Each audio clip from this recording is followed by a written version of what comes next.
Le phare PER, c'est un plan d'épargne retraite individuel, c'est-à-dire que c'est un contrat qui va permettre à tout un chacun de mettre de côté de l'argent de manière ponctuelle ou périodique pour se constituer un supplément de retraite lors du départ à la retraite, supplément qui pourra être dénoué soit sous la forme d'un capital, soit sous la forme d'une rente, en sachant qu'on peut mixer les deux. Alors, le dispositif du plan d'épargne retraite a été mis en œuvre en octobre 2019 et il succédait pour les travailleurs non salariés, ce qu'on appelle les TNS, au régime de la retraite Madelin. Alors, le phare PER, c'est le successeur du contrat phare, qui est le contrat historique de retraite Madelin de l'association AJPI. Ce contrat, le phare, il a 30 années d'existence, puisqu'il avait été créé en 1994 par l'association AJPI. Le phare PER est l'un des contrats leaders aujourd'hui sur le marché de la retraite des indépendants, donc des travailleurs non salariés. Il faut savoir qu'aujourd'hui, le phare PER, c'est environ 225 000 adhésions, pour un encours sur l'ensemble des contrats qui fait environ 8 milliards 300 millions d'euros. Et en 2024, le phare PER a engrangé 34 000 nouvelles adhésions. Le phare PER, donc plan d'épargne retraite individuelle, leader sur le marché de la retraite des indépendants.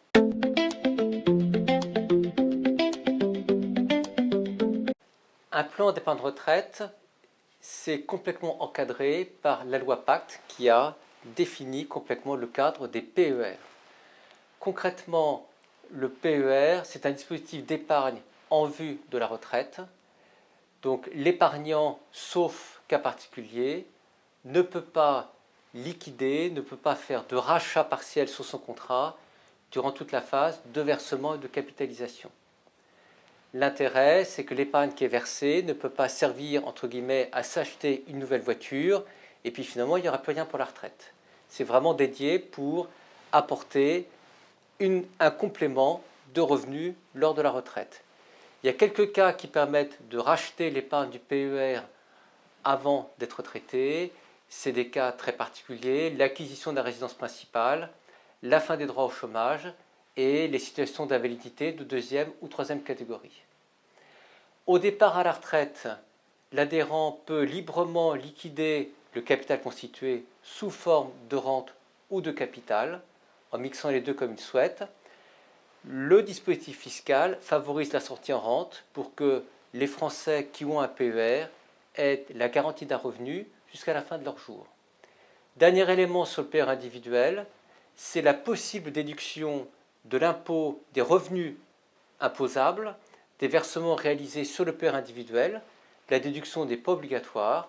Il y a un plafond de déduction du revenu imposable qui est de 37 094 € pour un salarié et de 87 135 € pour un travailleur non salarié. Ce sont les plafonds 2025.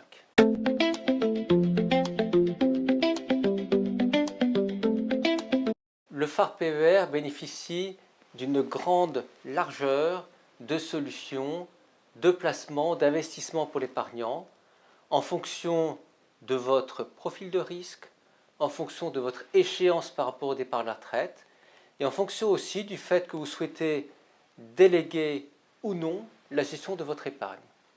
Alors par défaut et conformément au cadre de la loi Pacte, le phare PER propose de la gestion profil-horizon, c'est-à-dire que plus vous vous rapprochez de la retraite, plus votre épargne est sécurisée. Mais le phare PER propose d'autres modes de gestion. Il y a tout d'abord des gestions profilées avec des allocations fixes, c'est-à-dire il y a une table qui vous dit voilà la répartition de l'épargne entre différentes unités de compte. Il y a 5 thématiques proposées dans le phare PER, la thématique avenir, patrimoine, impulsion, durable et indiciel. Et ces thématiques peuvent se combiner avec différents niveaux de risque. Après ça, le phare PER propose de la gestion sous mandat collectif. Donc je donne les clés de la gestion de mon contrat à un tiers extérieur, en l'occurrence AXA. Quatrième mode de gestion, c'est la convention de gestion personnalisée qui vous permet de gérer par vous-même avec une exigence dans cette gestion de 30% d'investissement en unité de compte. Et enfin, le phare PER propose de la gestion libre, totalement à la main de l'épargnant.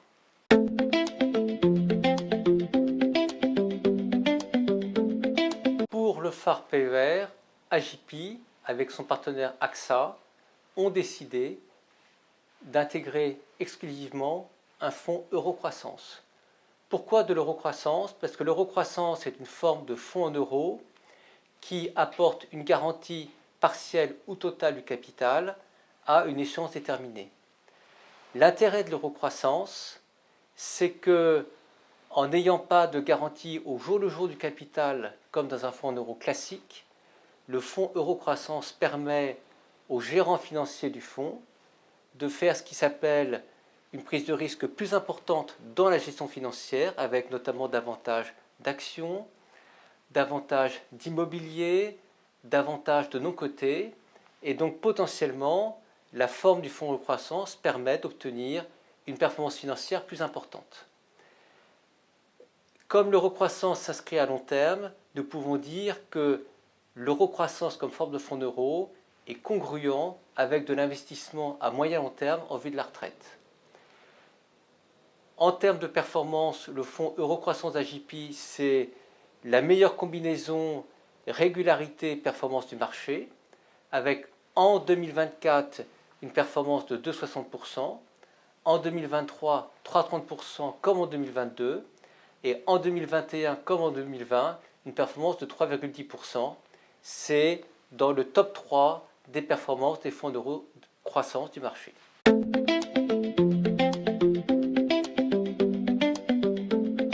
Je dirais un peu dans l'ADN de l'association AJP qui cherche toujours à apporter des plus dans ses contrats, avec notamment une forte dimension familiale, une forte dimension de protection des femmes et de prise en compte des problématiques des femmes.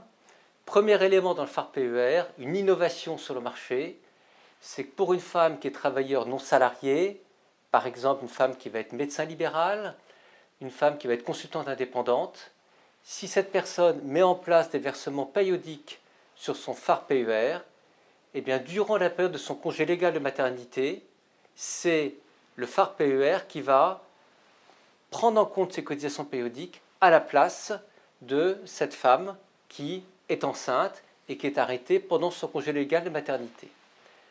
Deuxième pépite, c'est la garantie plancher illimitée. Ça, c'est un véritable plus, c'est hors norme sur le marché, sans contrainte de montant, sans contrainte d'âge, quoi qu'il arrive, garantie plancher, sous réserve d'avoir opté pour l'une des conventions de gestion du contrat.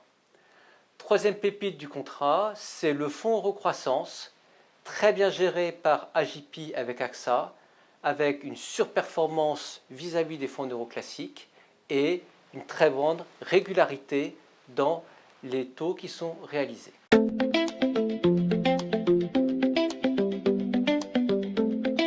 Le phare PER est un contrat qui est particulièrement accessible.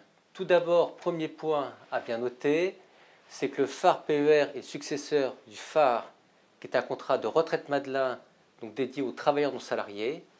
Aujourd'hui, le phare PER, c'est un contrat ouvert à tous, que l'on soit fonctionnaire, que l'on soit salarié, que l'on soit non salarié, que l'on soit sans emploi. Tout à chacun peut souscrire le phare PER, bénéficier de ses qualités. En termes de seuil d'investissement, pour souscrire le phare PER, le montant minimum demandé à l'ouverture est très limité, c'est 100 €. Derrière, l'épargnant peut réaliser des versements libres à sa main avec un montant minimum de 100 €, qui est également assez limité. Notre recommandation pour un placement en vue de la retraite, c'est d'épargner tous les mois.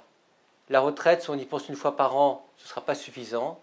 Il faut prendre le réflexe de verser chaque mois de l'argent en vue de la retraite, puisqu'on sait que nos régimes publics auront des difficultés à nous servir une retraite digne de ce nom dans les prochaines années.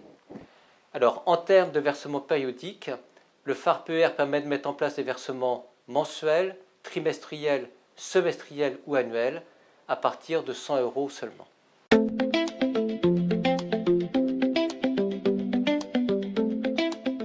Le phare PER, c'est un investissement que vous comme moi, nous faisons pour préparer notre retraite. Si on se met à échéance à un horizon de temps de 10, 20 ou 30 ans, nous savons très bien que l'investissement obligataire n'est pas le plus performant. nous savons que sur le long terme, il faut aller prendre du risque, notamment sur les marchés actions, pour être capable de tirer de la performance.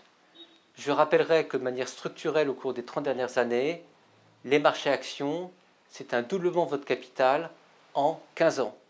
Performance annuelle moyenne de l'ordre de 7%. Donc notre recommandation, c'est opter pour un investissement de nature dynamique ou offensive, parce que la retraite, c'est du moyen long terme. Si nous devions choisir une thématique de gestion dans tout ce que propose le phare PER, notre recommandation, c'est la thématique indicielle. Pourquoi? Parce que la thématique indicielle s'appuie sur des fonds indiciels qui vont répliquer des indices de marché sans biais possible de la part du gérant du fonds et en plus avec des frais qui sont inférieurs. Maintenant, si nous devions choisir une gestion libre, si vous souhaitez gérer par vous-même, prenez la convention de gestion personnalisée. À ce moment-là, vous bénéficierez de la garantie plancher en sachant qu'il faut investir au minimum à 30% en unité de compte. Soyons prudents, vu l'horizon de retraite, sur les gestions de nature prudente ou modérée, parce qu'on va perdre du potentiel de performance. Voilà. Et dernière recommandation dans tous les cas, optons pour les versements programmés, petit effort tous les mois, les petits ruisseaux feront les grandes rivières.